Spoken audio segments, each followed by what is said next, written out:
안희환 목사님, 교회 이제 성도님들이 코로나에 감염되는 이제 일이 생겼습니다. 코로나 때문에 상당히 위기감을 느끼니까는 또 제2의 광화문 프레임으로 만들려고 하는 거 아닌가 뭐 그런 생각도 또 들기도 하네요. 그래서 이 사안에 대해서 좀 우리가 정확하게 한번 분석을 해보고, 그리고 이제 영상 뒤에 가면은 지금 뭐 백신도 우리나라는 공급이 안 되는 상황에서 어떻게 이제 본인과 가족과 또 교인들을 지킬 수 있는지 그 방법도 좀 이제 설명을 드릴 테니까는 한번 잘 들어보시면은 좋을 것 같습니다. 자, 지금 이제 연합뉴스에서 22일 날 저렇게 보도를 했죠. 13명이 이제 확진이 됐다. 네, 확진이 됐다. 연합뉴스는 세금으로 운영되는 거의 관변 언론이라고 우리가 봐도 되겠죠. 정부를 위해서 일하는 언론이다. 자, 그런데 한 개 작은 교회에서 13명의 확진자가 나왔는데 네이버를 보면은 막 기사들이 도배가 되어 있어요.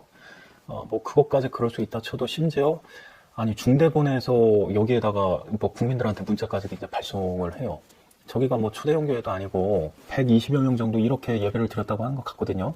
그런데 지금 막 문자를 저렇게 지금 뿌릴 필요가 있나요? 그 교회 출입할 때 누가 출입했는지 다 되어 있고, 백화점이나 아니면 어디에서 누가 뭐 출입을 하다가 거기에서 감염자가 나왔다고 해가지고 막 저렇게 정부가 문자 뿌려대나요? 그러니까 평소에 저거는 정부의 방역 정책을 비판해왔던 그 안희환 목사님에 대한 뭐 앙심이 있는 건가? 이렇게 이제 오해할 수 있잖아요. 근데 정부가 그 작은 교회하고 싸우면은 이것도 참 뭡니까, 모양새가. 자, 그리고 이제 과연 이게 저렇게 이제 떠들만한 일인가. 지금 안 목사님 교회가 서울에 있는데 서울시에 지금 하루 확진자를 보면 12월 달에 들어서 적을 때가 155명이었고 100명대는 이틀밖에 안 돼요. 그리고 지금 400명을 이미 뭐 넘은 날도 지금 나오고 있습니다. 그러니까 이제 이런 상황에서 13명이 교회에서 확진됐다고 막 정부의 서울시에 그 다음에 정부에서 문자를 막 뿌려대고 지금 이럴 사안인가. 지금 일별 확진자 추이를 보면은요, 저건 서울시 홈페이지에 있는 겁니다. 자, 12월 17일에 처음 확진자가 나왔는데 그날 서울시 확진자가 423명이었습니다. 20일 날 11명이 이제 검사를 받으니까 이제 확인이 되겠죠. 11명이 확진이 됐는데 그날 서울시 확진자가 473명이었어요. 그러니까 그날 서울시 확진자의 0.02%였다는 겁니다.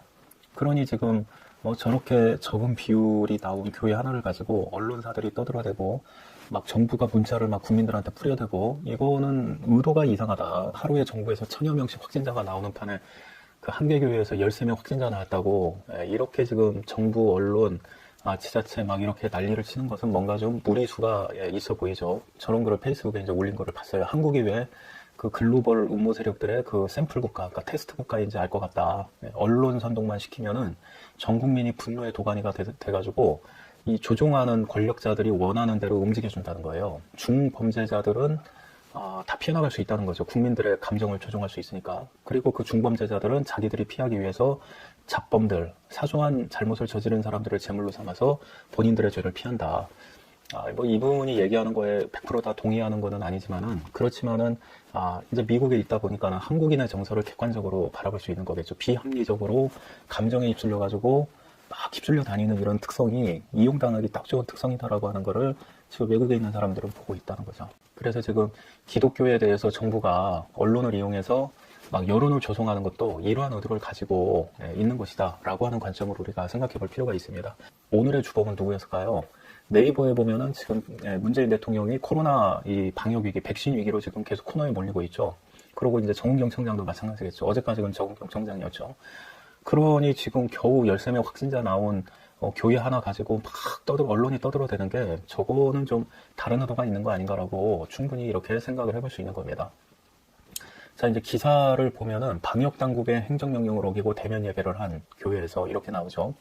미국 연방대법원에서 뭐라고 했습니까? 코로나를 명분으로 예배를 제한하는 것은 잘못이다. 그래서 요 예배를 금지한 자유로운 종교활동을 금지하지 못한다라고 아예 헌법에 명시를 해둔 거 아닙니까? 그게 종교의 자유라고. 그런데 지금 지자체장들, 뭐 대통령의 행정명령이라고 땅땅 때려대고 있어요. 근데 저렇게 방역당국의 행정명령을 어겼다고 저렇게 떵떵거리는데, 그러면 왜 대통령은 국민의 명령을 어겼습니까? 1월 달에 그렇게 국민들이 제발 중국인 입국 금지해달라고 청원을 했잖아요. 저 청원이 뭐 사정입니까? 국민의 명령 아니에요. 그 의사단체에서도 몇 차례에 걸쳐서 중국인 입국 금지해달라고 사정을 했죠. 호소를 하고. 자, 대만에서 지금 코로나가 뭐 거의 피해를 미치지 못하고 있는 이유가 뭡니까? 초기에 중국인 입국 제한이 주요했다는 거 아니에요. 근데 저 기사를 보면 뭐가 돼 있습니까? 중국에서 말하는 거 신뢰하기 어렵다. 그래서 우한 현지를 가서 조사를 했다는 거죠. 대만의 방역당국에. 그러고 이게 심각하고 나고서 바로 중국인 입국을 전면 금지했다는 겁니다.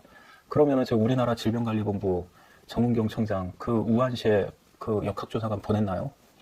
그래가지고 우한시에서 그 막 병원이 미어터지는 거 보고도 중국인들, 우한시 주민들 6,000명 우리나라에 입국시킬 생각을 했나요? 방역 당국이 정부가 할 일은 하지 않고 국민들한테만 호통을 치는 이 어처구니 없는 일을 지금 우리나라 국민들이 겪고 있습니다.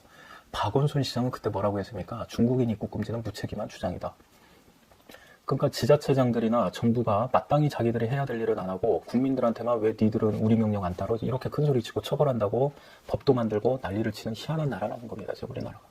우리나라가 뭐 아프리카입니까? 아시아 뭐 동남아 국가입니까? 교인과 접촉자를 포함해서 137명이라는 거예요.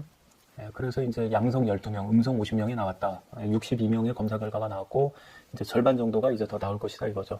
어저께 문자가 왔는데 이스라엘에서는 이번 주부터 60세 이상 노인 접종을 시작한대요. 자, 노인들 접종, 백신 접종 끝나고 나면은 뭐 이제 중증으로 넘어갈 사람들은 크게 없겠죠. 그럼 정상생활 하는 겁니다. 자, 저러한 백신에 대한 준비는 안 하고 아직도 지금 우리나라는 뭐 방역으로 뭐 역학조사로 코로나를 막겠다느니. 자, 그리고 이제 서울시의 박 통제관은 종교시설에서는 모든 행사를 비대면으로 진행해 주시기를 강력히 요청한다고 말했다.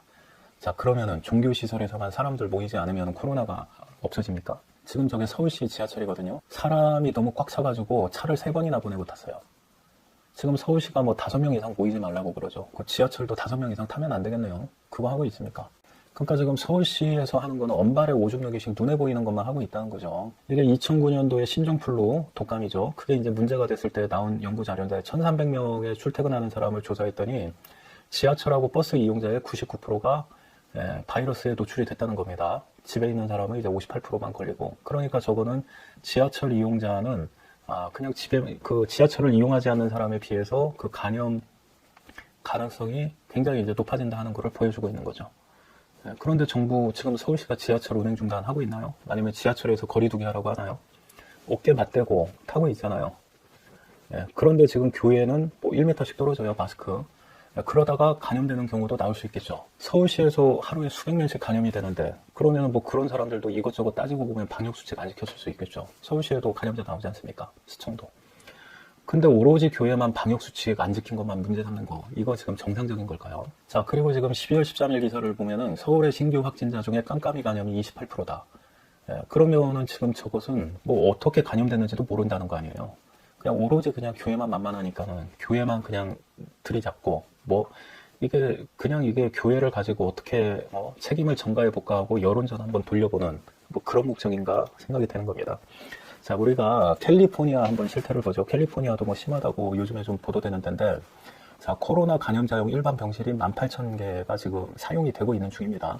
미국은 이제 경증이나 무증상은 주로 자택에 머물게 하는데 어쨌거나 병상이 18,000개가 사용이 되고도 부족한 상황이 아니다. 그리고 위중한 환자들을 위한 집중치료실이 4,527개입니다. 그리고 현재 1,429개가 아직도 남아있다. 그래서 약 31%의 여유를 가지고 있다. 캘리포니아의 그 지침을 보면은 지역의 중환자실이 15% 미만으로 발표가 되면 15% 미만으로 떨어지면 그때에 이제 3단계에 들어간다는 겁니다. 그 사적인 모임이 금지되고 자택 대기령이 이제 내려진다. 그래서 12월 17일자 기사를 보면은 베이 지역의 집중치료실 ICU라고 그러죠. 저게 15% 이하로 떨어져서 stay at home.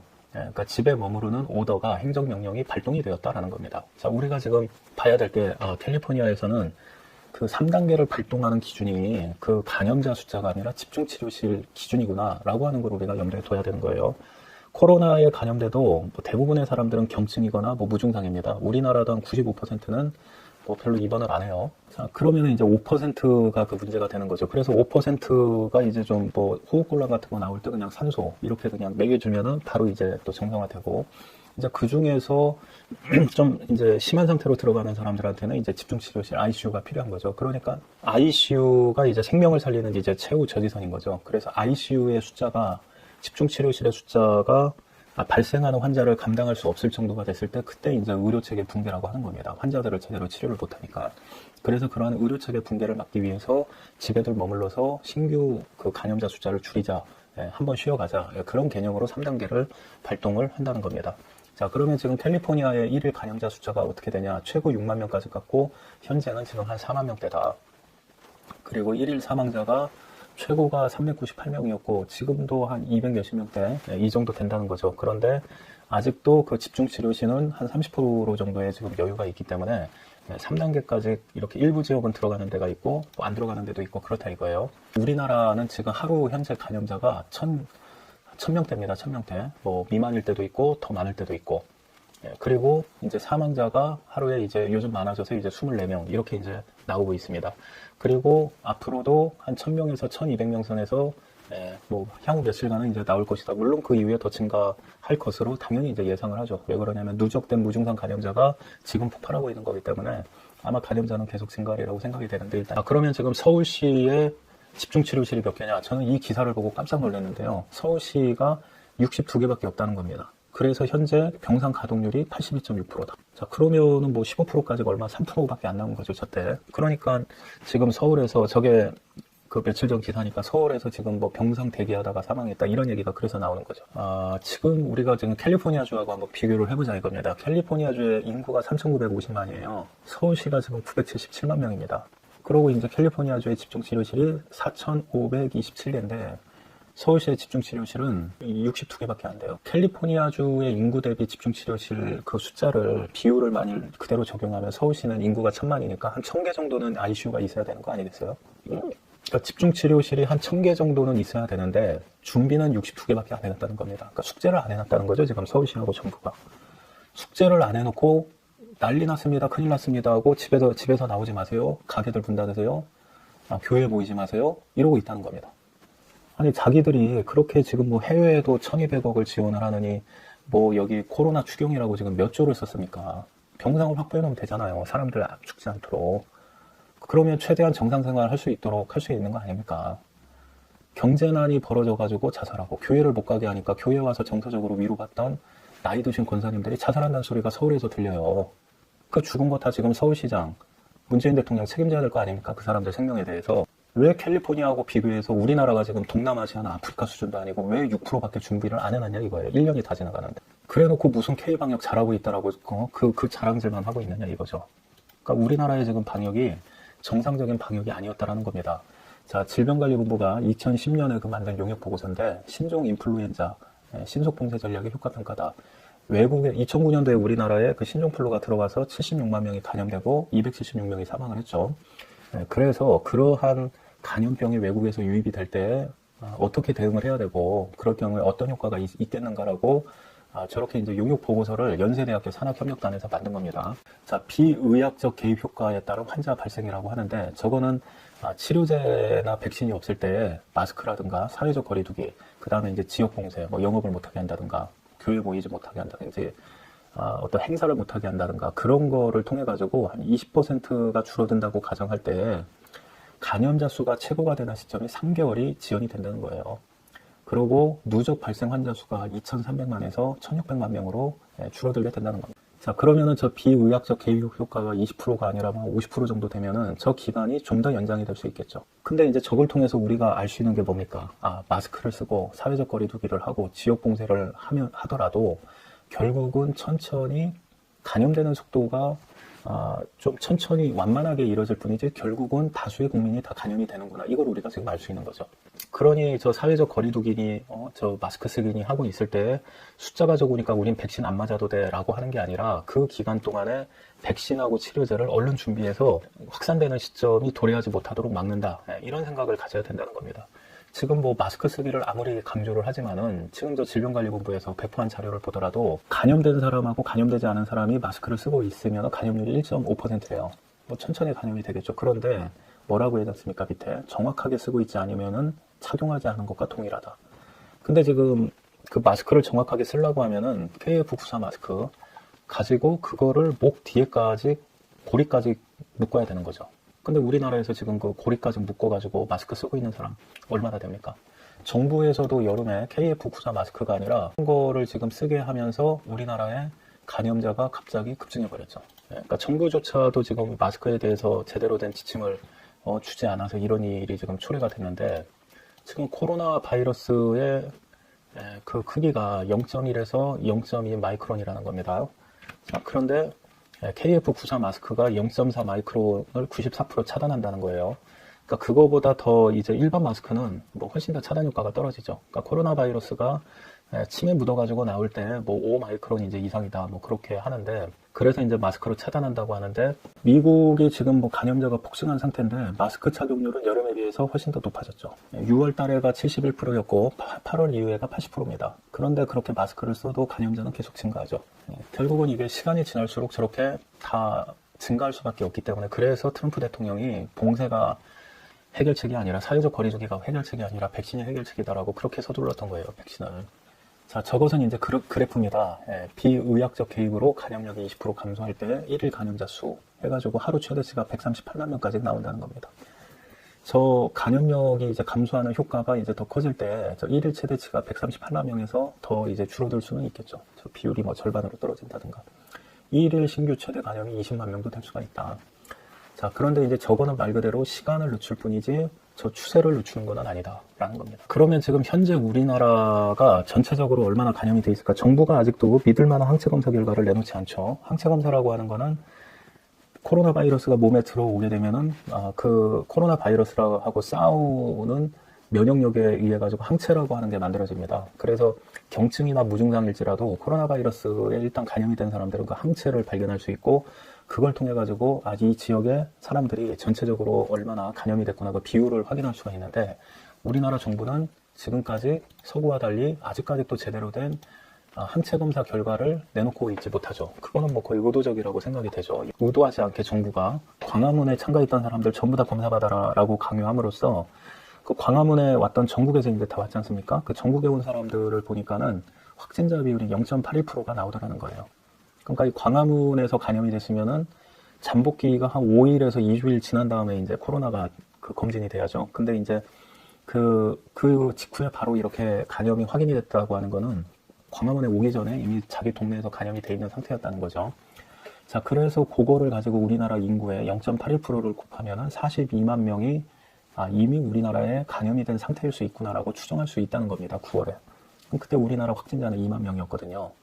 그러면 무증상이나 경증으로 지나간 감염자는 확진된 사람의 이미 20배의 규모일 수도 있다라는 것을 우리가 이제 생각할 수 있다는 겁니다. 그 무증상 감염자의 숫자가 저렇게 많으니까 당연히 이제 감염자의 숫자도 증가할 수밖에 없는 거죠. 그래서 지금까지 우리가 국민들이 거의 1년 가까이 초인적인 희생을 치러가면서 버텨왔는데, 이제 더 이상은 이제 안 되는 그 어떤 폭발의 시점에 와 있을 수 있다는 겁니다, 지금. 그래서 이제 지금 이제 1000명씩 나오는 게 뭐 얼마 안 있으면 그게 2000명 되고 3000명 되고 하는 게 이상한 일이 아닐 수 있다는 거예요. 그래서 지금 이 시점에서 백신이 아주 중요한 거죠. 지금 딱 해가지고 백신 맞았으면은 큰 피해를 이제 줄일 수 있고, 그러면은 이제 국민들도 그동안 정부가 어찌했든지 간에, 대통령이 어찌했든지 간에 다 그냥 좋은 게 좋은 거지 하고 또 우리나라 국민들 넘어가지 않습니까? 잘 있고. 그런데 정부가 한다는 얘기가, 지금 일본은 3억 병을 확보했다는데 우리나라는 0병이래요. 그리고 내년 연말 전에 모두 도입하겠다. 이게 무슨 얘기입니까? 지금 일본, 말레이시아, 싱가포르는 12월부터 백신을 접종할 거다, 이제 저런 기사가 나오고 있어요. 이거는 국민들이 지금 고통을 감내해야 될 건 다 감내를 했죠. 그래서 정말로 사업 망하고 자살한 사람들도 있고, 그리고 우울해져가지고 자살한 사람도 있고, 교회에서 돌봄받지 못해서 자살하신 분들도 있고, 얼마나 많은 고통을 지금까지 겪어왔습니까? 그런데 정부가 할 일은 또 안 했다는 거예요. 그러니까 시작 때도 안 하고 마무리 시점에서도 안 하고, 이게 지금 뭐 하자는 겁니까, 정부가? 일본에 치지 않겠다고 말을 했는데 이런 거에서 치지 말라는 거예요. 코로나 방역에서. 사소한 거에서 막 흥분하고 일본에 치지 않겠습니다가 아니라, 감염자가 폭증하기 시작하는 시점이라고 하면 당연히 사망자나 이제 중증 환자도 늘어나게 되겠죠. 그리고 감염자의 숫자도 기하급수적으로 늘어나면은 사회적으로 진짜 뭐 지금도 뭐 병상 준비가 안 돼 있잖아요. 최소한 캘리포니아하고 비교하면 우리나라 전체에 지금 집중치료실이 5,000개는 있어야 되는데, 저 5,000개가 뭡니까?